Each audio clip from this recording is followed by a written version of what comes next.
안녕하세요 시청자 여러분, 바른경제TV의 박지수 기자입니다. 오늘 인물 포커스의 주인공은 박병창 교보증권 부장님이신데요. 안녕하세요 부장님. 예, 안녕하십니까? 네, 안녕하세요. 반갑습니다. 네, 먼저 시청자 여러분들께 간단한 자기소개 부탁드릴게요. 지금 소개해 주신 바와 같이 교보증권에 근무하고 있고요.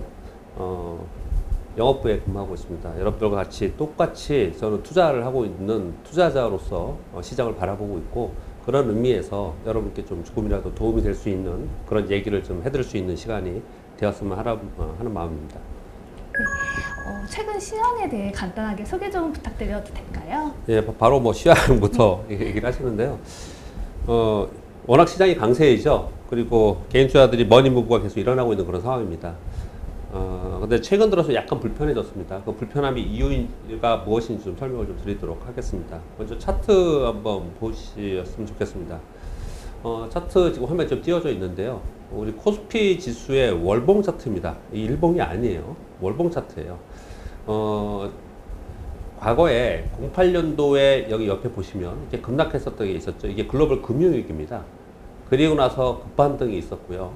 이게 사실 이 1000에서 2000포인트 정도 왔다 갔다 하는 거거든요. 1000포인트 정도 왔다 갔다 하는 겁니다. 그리고 나서 오랫동안 박스 피해 있다가, 그리고 나서 이번에 다시 급락을 했습니다. 이게 여러분 다 아시는 작년에 팬데믹으로 인해서, 바이러스 팬데믹으로 인해서 이제 급락을 한 것이죠. 그리고 나서 작년 4월, 5월, 6월, 7월, 8월 5개월 동안 상승을 했고요. 그리고 9월과 10월에 조정을 보였고, 11월, 12월, 1월에 양봉이에요. 왜 보여드리냐면요. 맨 끝에 있는 최근, 지금 시황이 중요한 거지 않습니까?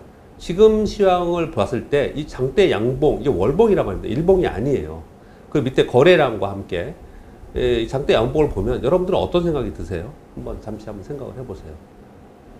어떻게, 우리 기자님 어떻게 생각하세요? 이 봉을 보시면서? 저는 잘 모르겠는데요. 예. 네. 정말 급등했구나. 네. 급등이다. 개별 종목에 거의 여러분 뭐 좋아하시는 급등 종목 많이 좋아하시지 않습니까? 급등 종목에 바이오 종목 급등하듯이 지금 급등을 한 것이에요. 그러면 이렇게 급등한 차트를 봤을 때 우리가 느끼는 감정이라는 게 있습니다. 그 두 가지로 생각해 볼 수 있겠죠. 하나는 야, 정말 세구나 라는 감정이고요. 또 하나는 이거 단계 너무 급등한 거 아니야? 좀 조정이 있어야지 좀 더 갈 수 있고, 이게 자연스러운 조정이 좀 나타나야지. 이거 너무 과한 거 아니야? 이렇게 두 가지 양분된 생각을 가질 수 있는, 그게 오늘의 현실이라는 거죠. 사실 이렇게 3개월 동안 워낙 급등을 해서 전반적으로 우려의 목소리도 굉장히 많이 나오고 있는 상황입니다. 그렇지만 지난 26일 날 개인들이 하루에 4조 원 순매수했습니다. 그날 외국인들이 2조 원 매도하고 기관들도 2조 원 매도를 했는데, 개인들이 4조 원 순매수입니다. 전체 매수량이 아니고 매도도 있었기 때문에 순매수라고 표현을 하는 건데요. 이 4조 순매수의 규모는 어느 정도냐면요. 작년에 아까 차트 봤듯이 4월, 5월, 6월 이때 저점에서 올라올 때, 이때 올라올 때 1개월에 4조 원 정도 순매수했어요. 근데 26일 날 하루에 4조 원 순매수했다는 거예요. 그리고 불과 몇 개월 전만 해도 하루에 전체 우리 시장 거래 대금이 8조에서 10조 정도 됐었습니다. 그런데 하루에 4조 정도 순매수를 했다는 건 어마어마한 돈이 지금 우리 시장에 들어오고 있고, 이걸 여러분들이 체감적으로 느끼시고, 야, 이렇게 시장이 강하고 개인들이 다 여기다 투자를 하고 있는데 나도 여기 동참해야 돼. 여기 동참하지 못하면 나 지금 안 되는 거야. 이런 의식이 지금 있는 상황이에요. 그렇기 때문에 시장은 강하다. 이걸 우리가 볼 수 있는 것이고, 또 한편으로는 자, 이렇게 너무 단기적으로 급등했기 때문에 조정이 있어야 되지 않을까? 이런 것이 교차하는 속에서 요즘 시황을 여러분 잘 보시면 주춤주춤하죠. 주춤주춤한 게 요즘의 시황이다. 그래서 좀 지난번에 있었던 9월과 10월 정도의 약간의 조정은 좀 있어야 되지 않을까라는 게 전반적인 의견이 있는 그런 시황이다 볼 수 있겠습니다.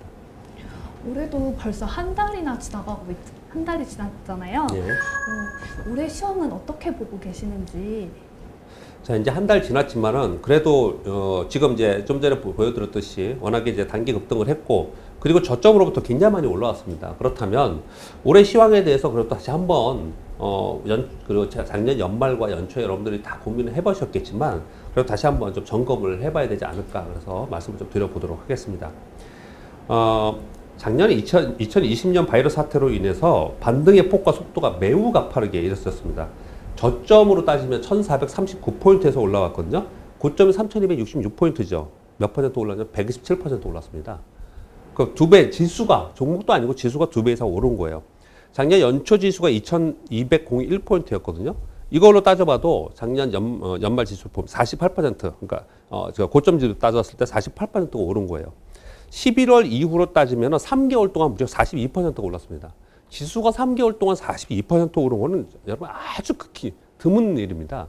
우리가 그냥 지금 이렇게 많이 오르니까 돈도 막 들어온다고 하니까 유동성 좋고 저금리고 하니까 뭐 더 갈 수 있어. 요즘에 맨날 얘기하는 게 많이 나오는 얘기가 5,000포인트 얘기 나오지 않습니까? 3,000포인트. 우리가 3,000포인트라는 거를 10년 전에도 얘기를 했는데 참 힘든 게 3,000포인트였어요. 근데 이제 3,000포인트를 돌파하고 나서 5,000포인트를 얘기하는 순간까지 지금은 다르다, 지금은 다르다 이렇게 얘기를 많이 하고 있는 상황이에요. 제가 이렇게 표현 드리는 거는 상당히 급하게 많이 올라왔다는 걸 표현을 드리고자 하는 것입니다. 그러면서 금융당국에서 뭐라고 지금 걱정을 하냐면 그러면 실물 경기가 그만큼 쫓아 올라왔느냐? 그렇지 않죠. 실물 경기하고 자산 시장의 괴리가 너무 크다라는 거예요. 거기에 금융당국에서는 지금 대출을 받아서 비투를 하는 것에 대한 우려의 목소리가 지금 나오고 있는 상황이에요. 이건 우리나라만 그런 게 아니고요. 미국의 월가의 내용도 잠깐 말씀 좀 드려보도록 하겠습니다. 시장을 길게 판단하는 대형 IB의 전략가들이나 그리고 석학들, 뭐 예를 들면 칼라 아이컨이나 제러미 그랜섬 이런 분들이 이제 경고를 하고 나서기 시작을 했습니다. 최근 들어서. 매도 시그널이 가까워지고 있고 투기적 상승의 마지막 신호들이 나오고 있다. 그래서 빠르면 1분기 중에 이 시장은 정점을 칠 수 있다. 이런 얘기들을 하고 있는 거거든요. 그러면 여러분들 좀 겁이 나실 수 있잖아요. 자, 이거 진짜 고점 치는 거 아니야? 왜냐하면 단기 급등했으니까 여러분 모두 다 스스로 지금 시장은 어떻든 동참을 해야 되고 주식수는 하긴 해야 할 것 같고 그런 느낌이 있으시잖아요. 그런데 겁나지는 않으세요? 이렇게 많이 급등을 했는데 또 이런 사람들이 이렇게 경고를 하고 나서니까 약간의 두려움이 생긴단 말입니다. 여기에 대해서 제가 팁을 드리고 제 의견을 좀 드리고자 하는 것입니다. 이들이 이렇게 얘기하는 주된 근거가 있습니다. 그 근거는 뭐냐면 바이러스 사태 이후에 이 저금리 상태에서 막대한 유동성으로 인해서 결국은 자산 가격 인플레이가 발생이 될 것이다. 이것은 연준이 결국은 테이퍼링을 할 것이다라는 거예요. 테이퍼링을 하기 시작하면은 유동성이 축소되는 가운데 시장은 이제 급격히 꺼질 수 있다라고 얘기를 하고 있는 것이거든요. 그러면서 이들의 주장의 그 워딩을 가지고 해석을 하고 우리가 어떻게 이걸 판단할까에 대해서 말씀을 드려보도록 하겠습니다. 파월 의장은 뭐라고 얘기를 하고 있냐면요. 경기는 느린 속도로 회복되고 있고 바이러스 불확실성은 여전합니다. 그래서 연준은 예의주시하고 있고 충격에 대비할 것이라고 얘기하고 있고 일정 수준의 인플레를 용인하지만 지금 재정정책으로 인한 경기 회복될 때까지는 난 지켜볼 것이다. 그래서 그 전까지 우리 테이퍼링이나 긴축하지 않을 것이다. 이렇게 얘기를 좀 하고 있습니다. 자, 옐런 지금 장관 지명자는 뭐라고 표현하냐면요. 지금은 부채 우려보다 과감한 부양책이 필요하다. 지금 돈 풀어야 된다는 얘기를 하고 있습니다. 그러면서 인위적 약달러를 추구하지 않을 것이고 경제가 회복되면 결국은 법인세를 인상할 것이다. 이거 청문회에서 나온 얘기를 지금 전해드리고 있는 것입니다.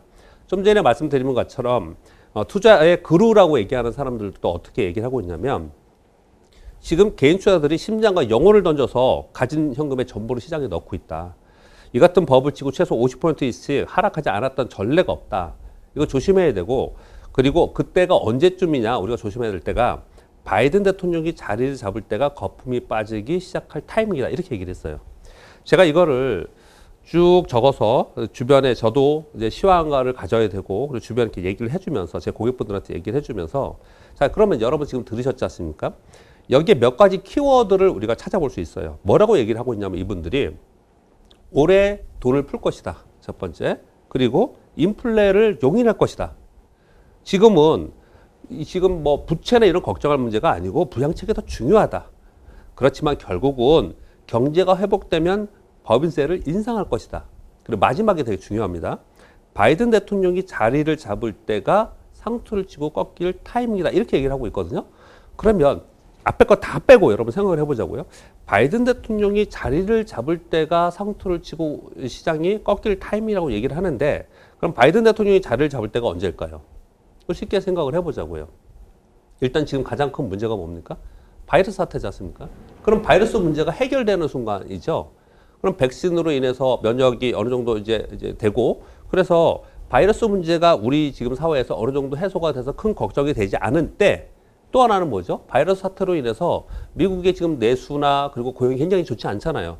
그러면 경기 부양책으로 인해서 경기가 회복되고 내수가 좋아지고 고용이 회복되고 있는 어떤 순간을 얘기를 하겠죠. 그러면 그런 상황이 되면 어떤 일이 벌어지냐면 물가가 오르면서 인플레이션이 발생을 한단 말입니다. 그러면 이 사람들이 얘기하는 이 일관되게 얘기하고 있는 건 뭐냐면 막대한 유동성으로 인해서 시장 거품이 발생이 됐는데 지금 그것을 걷어들일 수는 없어요. 그럼 너무 큰 피해가 생기기 때문에 지금 걷어들일 수는 없지만 결국은 바이든 대통령이 안정화 이제 됐다라고 생각하는 그 타이밍이 뭐냐? 바이러스 문제가 없고 경기도 회복되고 이런 타이밍이 되면 결국은 연준이 나설 것이다. 연준이 그때 가서 뭘 할 거냐? 테이퍼링을 할 거란 얘기예요. 지금 시장은 유동성에 의해서 많이 올라온 시장이기 때문에 여러분 다 인정하시지 않습니까? 그러면 유동성을 회수하는 단계가 오면은 시장은 당연히 상투를 치는 거예요. 그러면 그런 단계가 어떤 단계냐라는 표현을 이렇게 한 겁니다. 바이든 대통령이 자리를 잡을 때가 거품이 빠지기 시작할 타이밍으로 본다. 이렇게 표현을 하는 거예요. 근데 그 이면에는 연준이 테이퍼링이라는 게 자극이 되어 있다라는 겁니다. 그러면 연준이 테이퍼링 하는 시점이 어떤 시점이냐를 거꾸로 이렇게 설명을 계속 하고 있는 그런 상황인 거거든요. 경기 회복이 되고 바이러스 사태의 제어가 자신감이 생기는 이때에 어떤 신호가 발생할 것이라는 거예요. 자, 여기까지는 이분들의 의견을 제가 요약을 하면서 키워드를 한번 말씀드려봤어요. 그러면 결론을 내야 될 거 아닙니까? 그럼 이걸 듣고 어떤 결론을 우리가 내려볼 수 있느냐? 시기적으로 볼 때 시장의 우려는 경기 회복이 되고 바이러스 위기가 극복되는 시기이겠구나. 그러면 그거는 우리가 그냥 뉴스를 보거나 우리가 이제 생각을 해볼 수도 있겠지만 지금 현재 나와 있는 자료로 본다면 상반기에 그런 일이 되겠습니까? 경기가 막 좋아지겠어요? 상반기에 바이러스 문제가 다 해결되겠습니까? 그렇다면 이건 하반기의 얘기구나. 그럼 우리는 상반기까지는 그래도 지금 유동성을 그냥 미리 걱정하지 말고 시장에서 먼저 뛰어내리지 말고 유동성이 풍부하고 그리고 막 수익 게임 벌어지고 요즘에 종목들이 좋잖아요. 최대한 내가 수익을 이때 챙겨야 된다. 더 어려워지기 전에 이런 사고를 가지고 주식시장에 좀 임해야 되지 않을까라고 우리는 하나까지 정리를 좀 할 수 있겠죠. 근데 또 한 가지는요. 당장으로 좀 단기적으로 볼 때는 11월, 12월, 1월 3개월 동안 제가 차트 보여드렸죠. 단기 급등했지 않습니까? 이게 어떻게 지수가 여기서 그냥 계속 고고를 외친다는 게 사실 상식적으로 좀 맞지 않거든요. 여러분들은 지금 과거하고 주식시장이 과거가 그렇기 때문에 지금은 그렇다. 그런 거 아니야. 또 비판하는 사람도 있고 폄하하는 사람도 있고 그래요. 뭐 각자 의견은 다 다르니까요. 그렇지만 오랫동안 주식시장에서 많이 있었던 그 경험자들의 의견으로 봐서는 이렇게 이격이 벌어지고 이렇게 올랐을 때는 조정을 거치고 갔다라는 거죠. 작년 4월에서 8월까지 올랐다가 9월, 10월에 조정을 보였었거든요. 그 조정이 작은 십자형 또는 작은 음봉도 지형이었어요. 그렇다면 이번에도 그 정도의 조정은 겪어야지 오히려 더 많이 올라갈 수 있는 상황이 될 수 있겠다. 이렇게 보면은 그러면 지금 이제 1월에 지금 마지막 주입니다. 이번 주가 지금 녹화하는 지금 주가. 그러면 2월이나 3월 중에는 조정이 좀 있을 수 있겠구나라고 아예 마음을 먹고 투자를 해야 되는 겁니다. 아예 그 정도의 마음을 먹고 무조건 고거 아니고 어느 정도 생각을 하면서 투자를 해야지 만약에 조정 보일 때 내가 거기 당하지 않고 또 내가 어떤 주식을 살 타이밍도 그런 조정의 타이밍을 좀 기다릴 수 있고 이런 시황감을 분명히 가지고 있어야 된다는 거죠. 근데 여기서 한 가지 더 말씀을 드릴 것은 우리 시장에는 수급적 요인이 굉장히 중요한데 우리 시장의 수급적 요인에서 가장 핫한 이슈가 뭡니까? 공매도 재개죠. 지금 예정일은 3월 16일이에요. 3월 16일 날 공매도 재개가 예정대로 된다. 그러면 2월과 3월에 우리가 생각했던 것보다 생각보다 큰 폭으로 조정이 있을 수도 있다라고 우리는 아예 생각을 가지고 있어야 됩니다. 근데 지금 얘기가 6월로 연기된다 이런 얘기를 하고 있죠. 6월로 연기시키고 그리고 제한적으로 공매도 재개를 한다 이렇게 얘기를 하고 있죠. 제발 그렇게 됐으면 좋겠습니다.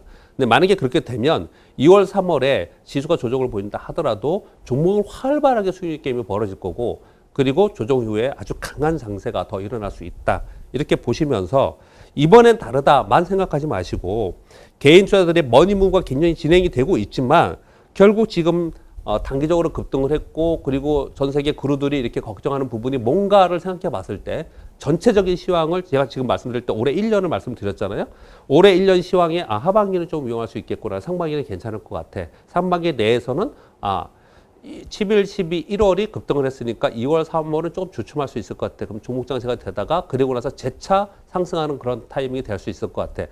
이런 시황가를 어떻든 맞든 틀리든 저는 지금 제 의견을 말씀드리는 거고 여러분 스스로 그런 시험관을 가지고 있어야지만 내가 지금 어떤 종목을 가지고 있으면 지금 팔 건지 말 건지 내가 현금을 가지고 있으면 언제쯤 살 건지 이거에 대한 타이밍이 결정되는 것이기 때문에 굉장히 중요하다. 거기에 대한 제 의견을 이렇게 설명을 좀 드렸습니다. 너무 길게 말씀을 드렸습니다. 예. 네. 그러면 강세 시장으로 보고 있지만 위험해질 수 있는 신호를 미리 판단할 수 있는 그런 지표가 있을까요? 네. 사실 제가 쭉 여러 가지를 쭉 말씀드리고 워딩도 말씀드리고 막 그렇게 했는데요. 뭐 이렇게 복잡해 주식 투자하는데 그냥 좋은 종목 사가지고 되는 거 아니야? 그렇게 시황 뭐 복잡하게 생각해야 돼? 이렇게 여러분 생각할 수 있잖아요. 그래서 아주 단순하게 말씀을 좀 드려보도록 하겠습니다. 아주 단순하게 두 가지 정도 생각을 하시면 될 것 같아요. 하나는 뭐냐면 아까 제가 하반기에 만약에 시장이 꺾인다면 그게 올해가 아니었으면 좋겠습니다. 내년이었으면 좋겠지만 만약에 이분들이 걱정하시는 것처럼 시장이 좀 조정을 좀 깊게 보인다라고 한다면 그 신호가 무엇이 될 거냐만 우리 생각하고 있으면 되죠. 그럼 여러분 잘 생각해 보시면 연준의 테이퍼링을 자꾸 걱정을 하는 거예요. 근데 연준이 테이퍼링을 왜 하냐? 테이퍼링이라는 것은 뭐냐면요. 지금 연준이 1,200억 달러씩 월간 채권 매입을 해서 돈을 풀어주고 있죠. 이거 줄여나가는 거예요. 1,200억을 1,000억으로. 1,000억 달러. 그 다음에 800억 달러, 600억 달러. 이렇게 줄여나가는 걸 테이퍼링이라고 하거든요. 이렇게 줄여나가는 것 자체만으로도 시장은 텐트럼, 발작을 일으키면서 시장이 하락을 하거든요. 그러면 연준이 이렇게 줄여나가는 자신감이 생기는 순간은 언제냐? 경기 회복이 되는 순간이에요. 근데 경기 회복이 되면 어떤 일이 벌어지냐? 물가가 오릅니다. 인플레이션이 발생을 하거든요. 근데 물가가 오르고 인플레이션이 발생하는 것을 우리는 뭘로 볼 수 있느냐? 미국의 10년 만기 국채 수익률을 볼 수 있습니다. 미국의 10년 만기 국채 수익률이 지금 0.3, 0.4까지 떨어졌다가 최근 들어서 1%를 넘었습니다. 그래서 1.03%거든요. 이번 주에. 1.03%까지 왔는데 이게 만약에 1.5%를 넘어서 2%로 이렇게 간다. 2%가 작년 연초에 2020년 연초에 바이러스 사태 이전에 국채 수익률이 2%였어요. 이 상태로 1.5% 넘어서 2%로 막 간다. 이런 일이 벌어진다. 그러면 시장은 충격을 받을 수 있습니다.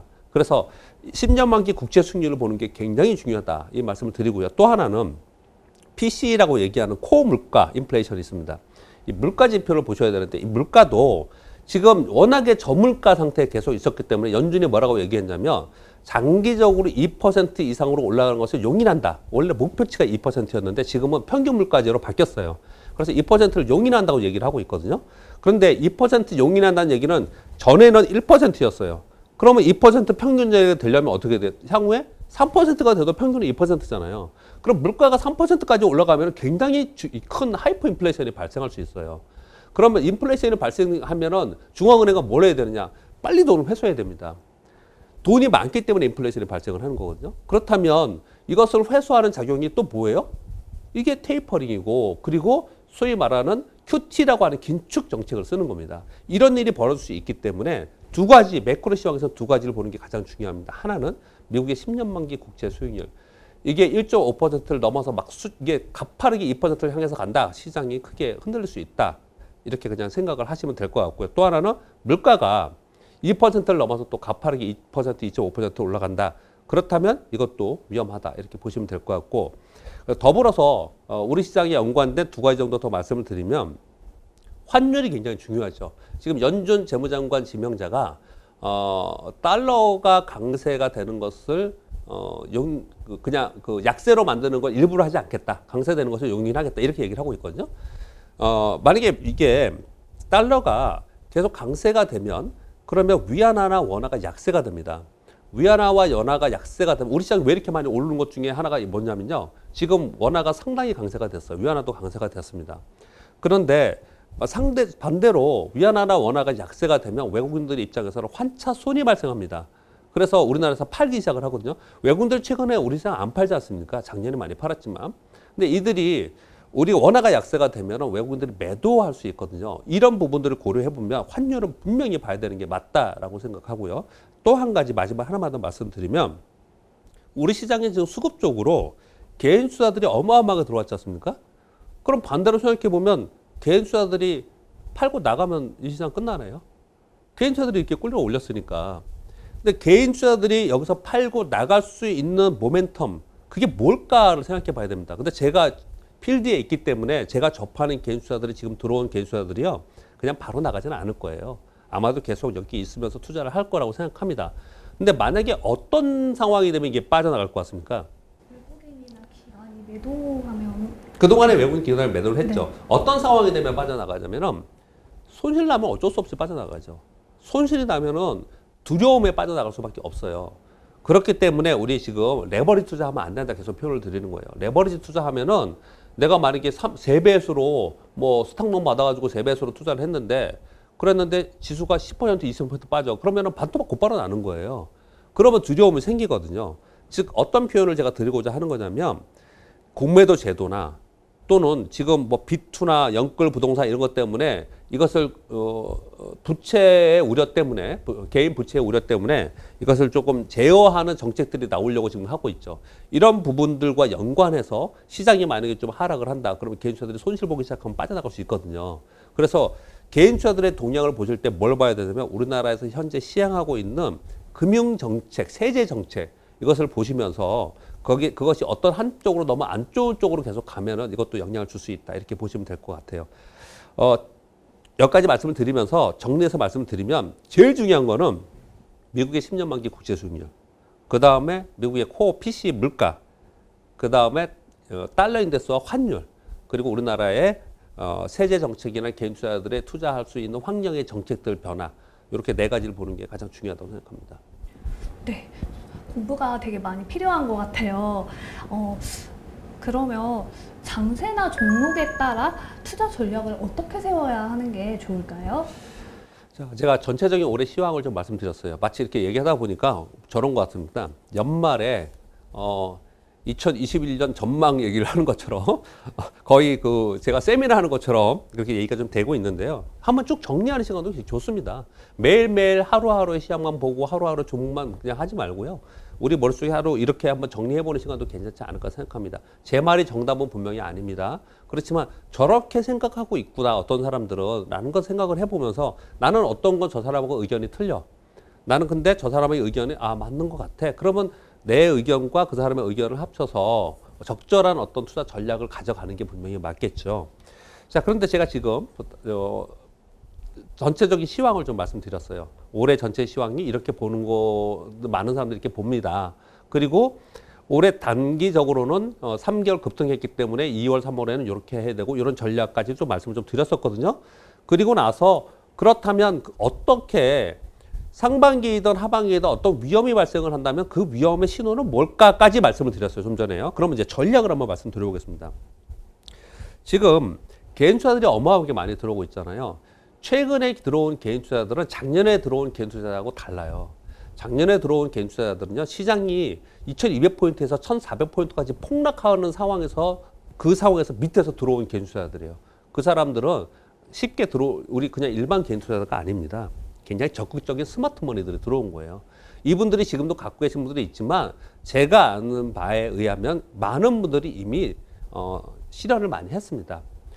이 11월서부터 지금까지 들어온 자금들은 그때는 월 4조씩 들어왔다 그랬지 않습니까? 근데 지금 1월 달에, 지금 1월 말인데 1월 달에 17조나 들어왔어요. 지금 18조, 오늘까지 따지면 18조 들어온 겁니다. 한 달에. 어마어마하게 들어온 거죠.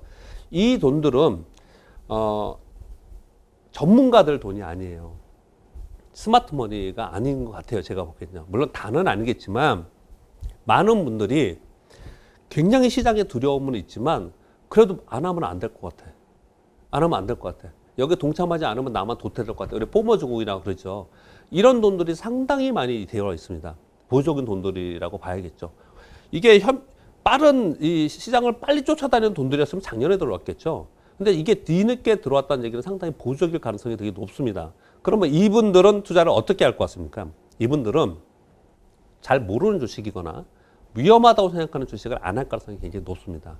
그래서 이분들이 시장을 이렇게 단기간에 3개월 만에 3%나 급등시킨 원인이 뭐냐면 그들이 잘 아는 주식들, 그냥 대표 종목 삼성전자래, 현대차래, 뭐 이렇게 LG전자래, 이런 LG화학이래, 이런 종목에 집중적으로 매수를 하고 있는 상황인 거예요. 그래서 지수도 급등을 했고 그런 종목에 쏠림 현상이 나타나고 있는 것이에요.